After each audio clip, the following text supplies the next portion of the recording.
Hi there, I am Violette Ayala. I'm the founder of FemCity, and I'm hopping on today to go ahead and share with you a little bit about how to stop the negative talk. It is a very challenging time right now with COVID-19, and we're all shifting into new norms and trying to get grounded and find clarity and also move forward, right, with all the challenges that we're facing. You can see that I'm actually creating my new home office. So I've got to paint the rest of this wall this week and have some curtains up. So I am also in the middle of really adjusting to COVID-19 and all of the struggles that we're all going through right now.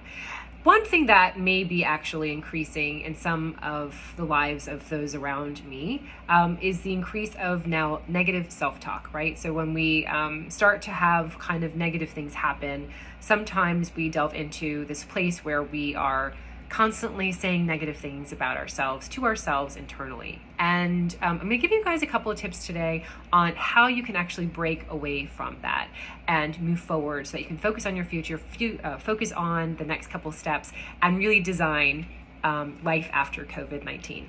So the first thing is you'll know it's a negative conversation when you start feeling that you can't move forward, you start feeling like you're stuck, you feel like you can't do anything, that you're helpless.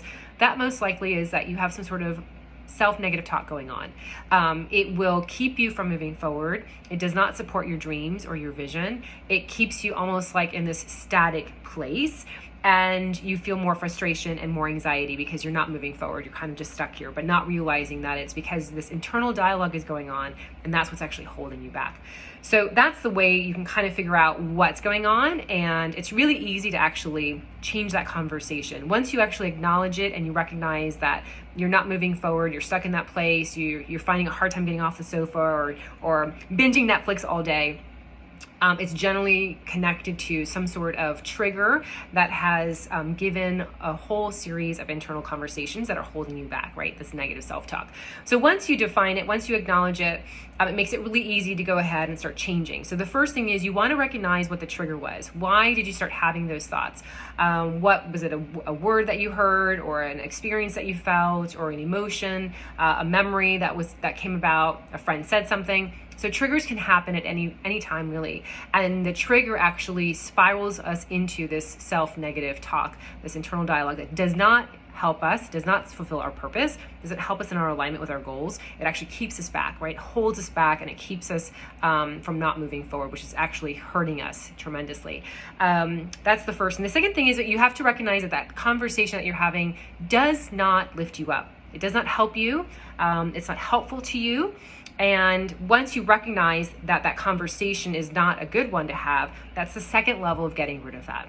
And the third one is you want to redirect the conversation so it actually supports your greater purpose and your higher being or your alignment in this lifetime, right? So you want to go ahead and redirect the conversation, share, why it's not true, how you're going to move forward, all the great things about yourself. You ultimately want to have conversations that always lift you up and always support your greatest kind of self. You want to talk to yourself as if you were your own very best friend, right? You were your biggest cheerleader. Those are the conversations that you should be having all the time. The most successful people with the most successful businesses or careers or life generally have been able to control this self-negative talk to the point where they don't even have them anymore. You start really working with your brain, you start reprogramming yourself, you start believing in yourself and only sharing the things that actually lift you up and support your goals and your alignment and your purpose and your greatness. And those thoughts that actually hold you back become very, very little, and they eventually disappear. So I hope that helps you. Again, remember, be your biggest cheerleader. Say only kind things that you would say to anybody else. If you find yourself saying things that you would never say out loud, or you would never say to a dog or a child, that means it's really bad. You need to have that conversation to switch it around so that it supports your greater good, your greatness within yourself, and love yourself more than being your best friend, right? Just love yourself unconditionally and say those kind words over and over again, and you'll break away from that self-negative talk and you'll move forward and create the life you want. Thanks.